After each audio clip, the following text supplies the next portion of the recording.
1 টাকা চুরি করলে পরিণাম কি এটা যদি জানতো, এদেশের নেতা নেত্রী পটল ব্যবসা করতে তাও জনগণের টাকা চুরি করতে রাজি হতো না। জানে না বিধায় জনগণের টাকা এরা চুরি করছে।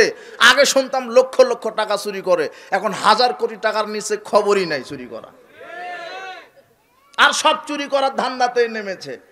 যেই দেশে একটা মেম্বার হতে 50 লক্ষ টাকা খরচ হয়, যেই দেশে একটা চেয়ারম্যান হতে 3 কোটি 2 কোটি টাকা খরচ হয়, আর একটা এমপির নমিনেশন নিতে 100 কোটি টাকা লাগে, তো এরা এই 100 কোটি টাকা খরচ করে আগে কালভার্ট ব্রিজ করে দিবে না জনগণের টাকা আগে চুরি করবে এরা? কথা বুঝেন নিব না। ও নমিনেশন টাকা দিয়ে কিনা চুরি করার ধান্দাতে। কথা বুঝেছেন? এই জন্য ইসলামিক নেতা নির্বাচন হবে ইসলামিক খেলাফা সিলেকশনের মাধ্যমে, ইলেকশনের মাধ্যমে নয়। ইলেকশনের মাধ্যমে যদি নেতা নির্বাচন করেন তাহলে চোর দুর্নীতিবাজ বদ এই শ্রেণীর লোকেরাই বেশিরভাগ নেতা হবে। আর সিলেকশনের মাধ্যমে যদি নেতা নির্বাচন করেন তাহলে সৎ যোগ্য আল্লাহ ভীরু মানুষই নেতা হবে। তাই আমরা দেখতে চাই আগামীতে আল্লাহ সিলেকশনের মাধ্যমে এই বাংলার জমিনে এমন একটা সত্য নেতাকে তুমি প্রেরণ করো, যিনি কোরআন এবং সহিহ হাদিসের মাধ্যমে বাংলাদেশ থেকে সুদ ঘুষ দুর্নীতি জেনা ব্যভিচার 1 লাথিতে কবর দিতে পারবে। এমন একটা নেতা চাই। আমরা কোনো দলের সরকার চাই না, দলের নেতা চাই না, বাংলার 20 কোটি মানুষ চাই জনগণের সরকার। আমরা কোনো দলের চামচাগিরি করতে চাই না। এক দল ক্ষমতায় যাবে আর এক দল পরাধীন হবে। আশ্চর্য কথা। কিসের দলীয় রাজনীতি? প্রত্যেকে এই দেশে রাজনীতি করবে, রাজনীতি করতে হবে, রাজনীতি ফরজ, তবে সেটা অবশ্যই হতে হবে রাসূল সাল্লাল্লাহু আলাইহি ওয়াসাল্লামের তরিকায়। রাসূল সাল্লাল্লাহু আলাইহি ওয়াসাল্লামের তরিকায় রাজনীতি করা ফরজ। বাংলাদেশে যেই পচা রাজনীতি চালু আছে এটা মোটেও ফরজ নয়। কাজেই সাবধান। আপনাকে এখানে আর একটা কথা বলে রাখি, উপস্থিত বৈঠকের মুসলিম দিনী ভাই বোন, পরিবেশ নিয়ন্ত্রণে রাখেন। আল্লাহ সুবহানাহু ওয়া তাআলা, আমি এখানে যে মেসেজটি দিতে চাচ্ছিলাম, 2 শ্রেণীর মানুষের জন্য দোয়া করা হারাম, যেটা হাদিস অনুযায়ী বোঝা যায়। 2 শ্রেণীর মানুষের জন্য দোয়া করা হারাম, যেটা হাদিস অনুযায়ী বোঝা যায়। তার এক হচ্ছে হারামখোর, আর 2 নম্বর হচ্ছে এই যে উলঙ্গ নারী। যে উপস্থিত বৈঠকের মুসলিম দিনী ভাই বোন, আপনার মনোযোগ আমি কামনা করছি। আমার আলোচনার গুরুত্বপূর্ণ পয়েন্টটি এখানে যে 2 শ্রেণীর মানুষের জন্য দোয়া করা হারাম, যেটা ইসলামী শরিয়া হাদিস দ্বারা বোঝা যায়। তার একটা হলো হারামখোর, আর আরেকটা হলো বেপর্দা উলঙ্গ নারী। উলঙ্গ নারীকে দেখলে আল্লাহর নবী বলছেন, মুসনাদে আহমদের 7083 নম্বর হাদিস। আচ্ছা আচ্ছা, উনি আসছে, ওনাকে বসতে দেন, আপনি বিশৃঙ্খলা করেন না। উনি সম্মানী মানুষ, ওনাকে সম্মানের সাথে, বিনয়ের সাথে, নম্রতার সাথে, শিষ্টাচারের সাথে একদম সাইলেন্ট পরিবেশে তাকে বসার সুযোগ করে দেন। ওনার সময় উনি কথা বলবেন। আমরা বিশৃঙ্খলা দেখতে চাচ্ছি না, আপনি এই দিকে লক্ষ্য করেন। বলছিলাম উপস্থিত বৈঠকের মুসলিম দিনী ভাই বোন, হাদিস থেকে বোঝা যায় 2 শ্রেণীর মানুষের জন্য দোয়া করা হারাম। হাদিস থেকে বোঝা যায় 2 শ্রেণীর মানুষের জন্য দোয়া করা হারাম। তার একটা আমি বলেছি, বলেন তো মনে আছে কিনা? হারামখোর। 2 শ্রেণীর মানুষের জন্য দোয়া করা হারাম, যেটা হাদিস থেকে বোঝা যায়। তার এক হচ্ছে হারামখোর, যারা জনগণের টাকা চুরি করে, যারা সুদ খায়, যারা ঘুষ খায়, যারা দুর্নীতির সাথে জড়িত আছে, যারা মাদক সেবন করে, বিড়ি সিগারেট জর্দা গুলিয়া বা ফেন্সিডিল, এদের জন্য দোয়া করা হারাম। তবে একটা দোয়া করবেন, আল্লাহ এই হারামখোরকে তুমি হেদায়েত দান করো। হেদায়েতের দোয়া করবেন, এছাড়া অন্য কোনো দোয়া করা যাবে না। এরপরে 2য় শ্রেণী হচ্ছে উলঙ্গ বেহায়া নারী। আল্লাহর নবী বলছেন, মুসনাদে আহমদের 7083 নম্বর হাদিস, আল্লাহর নবী বলছেন, ইল আনুহুন্না, এই উলঙ্গ নারীকে দেখার সাথে সাথে তোমরা অভিশাপ দাও। কি দাও? অভিশাপ। আল্লাহর নবী বলছেন, উলঙ্গ নারীকে তোমরা অভিশাপ দাও। এই উলঙ্গ নারীকে দেখলে অভিশাপ দাও। ফাইন্নাহুন্না মালউনাত, কেননা এরা হলো অভিশপ্ত। এদেরকে আল্লাহ অভিশাপ দিয়েছেন, এদেরকে আল্লাহ অভিশাপ দিয়েছেন। ওমর ইবনুল খাত্তাব রাদিয়াল্লাহু আনহু বলেন, রাসূল সাল্লাল্লাহু আলাইহি ওয়াসাল্লাম বলেছেন, সালাসাতুন লা ইয়ানজুরুল্লাহু ইলাইহিম ইয়াউমাল কিয়ামা, 3 শ্রেণীর মানুষের উপরে আল্লাহ সুবহানাহু ওয়া তাআলা বিচারের মাঠে দয়ার দৃষ্টিতে তাকাবেন না। 3 শ্রেণীর মানুষের উপরে, 3 শ্রেণীর মানুষের দিকে দয়ার দৃষ্টিতে আল্লাহ বিচারের মাঠে তাকাবেন না। তার এক, আক্কু লিওয়ালিদাইহে, পিতামাতার অবাধ্য সন্তান, তার দিকে দয়ার দৃষ্টিতে তাকাবেন না। 2, অলমারআতুল মুতারাজ্জিলাত, যে নারী পুরুষের শার্ট গেঞ্জি প্যান্ট, পুরুষের পোশাক পরে চলে, উলঙ্গ নগ্ন হয়ে ঘুরে, এই নারীর দিকে আল্লাহ রহমতের দৃষ্টিতে তাকাবেন না। 3, আদ-দায়ুস, দায়ুসের দিকে আল্লাহ রহমতের দৃষ্টিতে তাকাবেন না। রহমতের দৃষ্টিতে দায়ুস যিনি, যার স্ত্রী, যার মেয়ে ল্যাংটা হয়ে উলঙ্গ হয়ে ঘুরে, এর দিকে আল্লাহ বিচারের মাঠে দয়ার দৃষ্টিতে তাকাবেন না। 1, যারা ল্যাংটা হয়ে ঘুরে তাদের দিকে আল্লাহ দয়ার দৃষ্টিতে তাকাবেন না। 2, যারা পিতামাতার অবাধ্য সন্তান, এদের দিকে বিচারের মাঠে আল্লাহ দয়া দৃষ্টিতে তাকাবেন না। 3, যার স্ত্রী, যার মেয়ে ল্যাংটা হয়ে ঘোরার সুযোগ দেয়, এই মানুষের উপরে আল্লাহ বিচারের মাঠে দয়ার দৃষ্টিতে তাকাবেন না। আব্দুল্লাহ ইবনে ওমর রাদিয়াল্লাহু আনহু বলছেন, রাসূল সাল্লাল্লাহু আলাইহি ওয়াসাল্লাম বলেছেন, লাআনাল্লাহ আল ওয়াসিলাতুল মুস্তাওসিলা, আল্লাহ ওই নারীর উপরে অভিশাপ দিয়েছেন যেই নারী মাথায় নকল চুল ব্যবহার করে, পরচুলা ব্যবহার করে, যেই নারী মাথার চুল বেশি করার জন্য নকল চুল ব্যবহার করে, এই নারীর উপরে আল্লাহ অভিশাপ দিয়েছেন। ওয়াল ওয়াসিমাত ওয়াল মুস্তাওসিমাত ওয়াল মুতানাম্মিসাতি ওয়াল মুতাফাল্লিজাতে লিল হুসনে। এরপর আল্লাহর নবী বলছেন, যেই নারী শরীরে উল্কি ব্যবহার করে, শরীরে ট্যাটু লাগায়, যেই নারী শরীরে উল্কি ব্যবহার করে, ট্যাটু লাগাই, অন্যের কাছ থেকে লাগিয়ে নেয়, যেই নারী ভ্রু চিকন করে, দাঁত শানিত করে, সৃষ্টির পরিবর্তন করে, এই নারীর উপরে আল্লাহর অভিশাপ। আর আল্লাহর নবী বলছেন, যেহেতু আল্লাহ অভিশাপ দিয়েছেন, কাজে এই ল্যাংটা বেহা উলঙ্গ নারীদেরকেও তোমরাও কি দাও? অভিশাপ দাও। আশ্চর্য 2টা পাপ, যেই 2টা পাপ করলে তাদের জন্য শরীয়ত দোয়া করতে হারাম করে দিয়েছেন। তার একটা বলেন তো কি? হারামখোর। আর 2 হলো উলঙ্গ বেহায়া নারী, যেই নারী ল্যাংটা হয়ে ঘুরে, আটো সাটো প্যান্ট গেঞ্জি, পুরুষের প্যান্ট গেঞ্জি পরে ঘুরে, যেই নারী মাথার চুল ছোট করে, ভ্রু চিকন করে, দাঁত শানিত করে, যেই নারীটা শরীরে ট্যাটু উল্কি ব্যবহার করে, এই নারীকে আল্লাহ অভিশাপ দিয়েছেন। আর আল্লাহর নবী বলছেন, ইল আনুহুন্না, তোমরা অভিশাপ দাও, ফাইন্নাহুন্না মালউনাত, কেননা এরা হলো অভিশপ্ত, কাজেই তোমরা অভিশাপ দাও।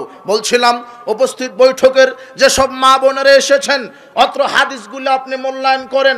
ল্যাংটা হয়ে ঘুরেন না। আল হায়া মিনাল ঈমান ওয়াল ঈমান ফিল জান্নাহ, আল্লাহর নবী বলছেন, লজ্জা হলো ঈমান, ঈমান হলো জান্নাত। আপনার যদি লজ্জা থাকতো তাহলে হাটে বাজারে এইভাবে ল্যাংটা হয়ে ঘুরতেন না। আপনার যদি লজ্জা থাকতো পরপুরুষের সাথে এইভাবে কথা বলতেন না। আপনার যদি লজ্জা থাকতো তাহলে ল্যাংটা পোশাক পরে এইভাবে পরপুরুষের সাথে ঘুরতেন না। আপনার যদি লজ্জা থাকতো এইভাবে বেহায়াপনা করতেন না। লজ্জা নাই তাই ঘুরেন। লজ্জা নেই যার, ঈমান নেই তার, আর ঈমান যার নেই, জান্নাতও তার নেই। বলছিলাম, উপস্থিত বৈঠকের মুসলিম দিনী ভাই বোন, আপনি মূল্যায়ন করেন, আপনি হবেন দায়ুস। আপনার মেয়েটা যদি, স্ত্রীটা যদি ল্যাংটা হয়ে ঘুরে, আপনি দায়ুস, এই কারণে আপনার জান্নাত নেই। আর আপনার মেয়ে, আপনার স্ত্রী যদি ল্যাংটা হয়ে ঘুরে, সে হবে বেপরদা নারী, বেপরদা হওয়ার কারণে তারও জান্নাত নেই। উভয়ই পরিবার ক্ষতিগ্রস্ত। এবারে সংক্ষিপ্তভাবে স্বামীর আনুগত্য সম্পর্কে একটু কথা। স্বামীর আনুগত্য, বলছিলাম, উপস্থিত বৈঠকের মুসলিম দিনী ভাই বোন, মহিলাদেরকে বলছি, রাসূল সাল্লাল্লাহু আলাইহি ওয়াসাল্লাম, আবু সাঈদ খুদরি রাদিয়াল্লাহু আনহু বলছেন, খরাজা রাসূলুল্লাহ সাল্লাল্লাহু আলাইহি ওয়াসাল্লাম ফি আদহান আও ইলাল ফিতরে, আল্লাহর নবী একদা ঈদুল আজহা অথবা ঈদুল ফিতরের দিন ইলাল মুসাল্লা, ঈদগাহের মাঠে গেলেন। ফামার আলান নিসায়ে, ঈদের সালাত শেষ করে মহিলাদের সামনে গেলেন। মহিলাদের সামনে গিয়ে বলছেন, ইয়া মাশারান নিসা, হে মহিলা সম্প্রদায়, তাসাদ্দাকনা, তোমরা দান সদকা বেশি বেশি করো। ফাইন্নী উরিতুকুন আকসারা আহলিন নার, কেননা আমি তোমাদেরকে বেশি বেশি জাহান্নামে দেখছি।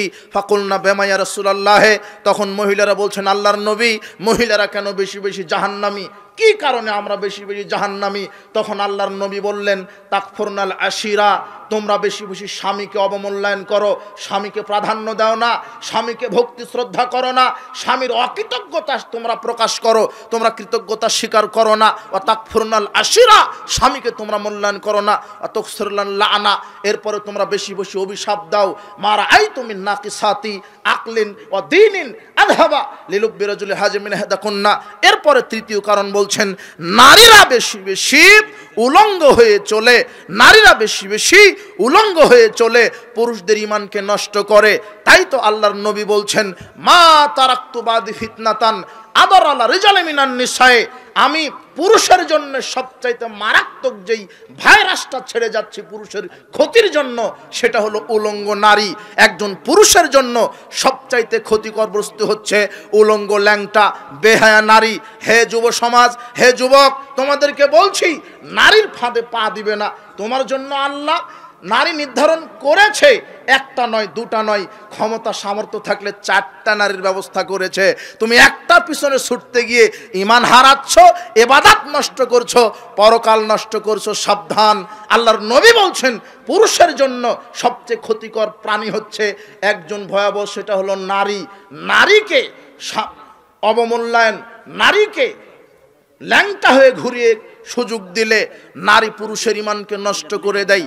বলছিলাম, উপস্থিত বৈঠকের মুসলিম দিনী ভাই বোন, সর্বশেষ যে কথা, আব্দুল্লাহ ইবনে আব্বাস রাদিয়াল্লাহু আনহু বলছেন, রাসূল সাল্লাল্লাহু আলাইহি ওয়াসাল্লাম আমাদেরকে বললেন, আলা উখবিরুকুম মিন আহলিল জান্নাহ, এই আমি কি তোমাদেরকে জান্নাতবাসীর খবর দিব না? আমি কি তোমাদেরকে জান্নাতবাসী কারা এটা খবর দিব না? সাহাবীগণ বললেন, হ্যাঁ বলেন, জান্নাতবাসী কারা বলেন। তখন আল্লাহর নবী বলছেন, আন্নাবিউ ফিল জান্নাহ, নবীগণ জান্নাতি, ও সিদ্দিকু ফিল জান্নাহ, সিদ্দিকগণ জান্নাতি, ও শহীদ ফিল জান্নাহ, শহীদগণ জান্নাতি, ও মাউলুদুন ফিল জান্নাহ। একটা মিনিট দাদা, অনেক কষ্ট করে আইছি, মাফ করে দিন, মাফ করে দিন, আমি শেষ করে দিই। না না না, আমার দাদা আমার অনেক কষ্ট করে আইছি দাদা, মাফ চাই নিয়েছি 2টা মিনিটে। আচ্ছা আচ্ছা, তোমরা মাফ চাইছি না, তোমরা কথা কও করে। মাশাআল্লাহ, আলহামদুলিল্লাহ।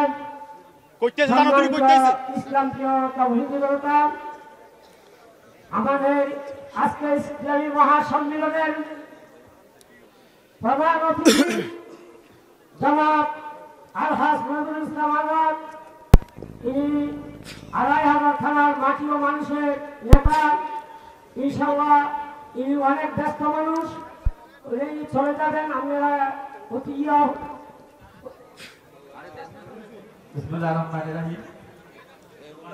উপস্থিত মুসলিয়ানি গ্রাম, আমরা অত্যন্ত দুঃখিত বক্তার একটু গুরুত্বপূর্ণ একটা বক্তৃতার মাঝখানে আপনাদেরকে ডিস্টার্ব করার জন্য।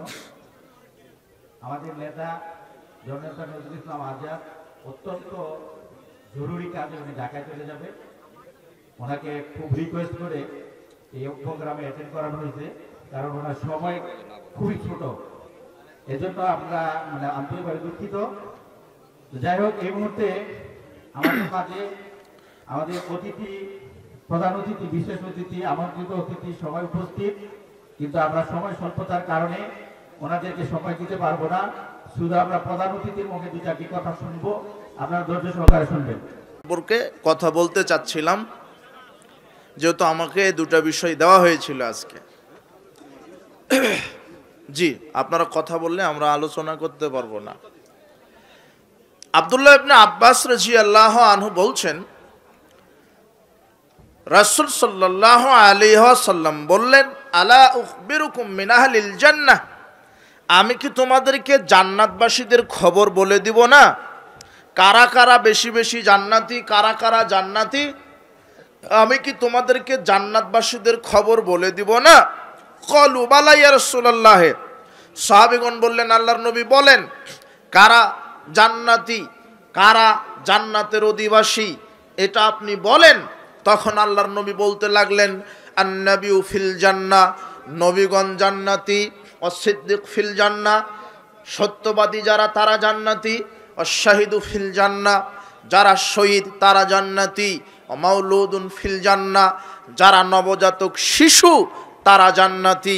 এইভাবে আল্লাহর নবী বলতে বলতে বলছেন, ও নিসাউকুম মিন আহলিল জান্নাতিল ওয়াদুদুল মাউলুদুল আউদু আলা জাওজিহা।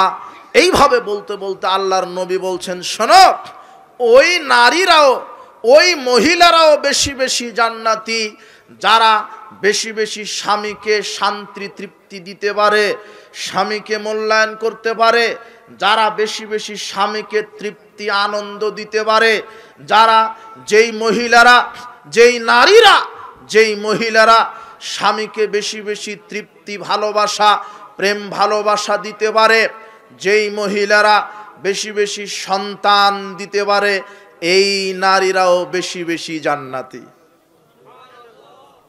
রাসূল সাল্লাল্লাহু আলাইহি ওয়াসাল্লাম বলছেন,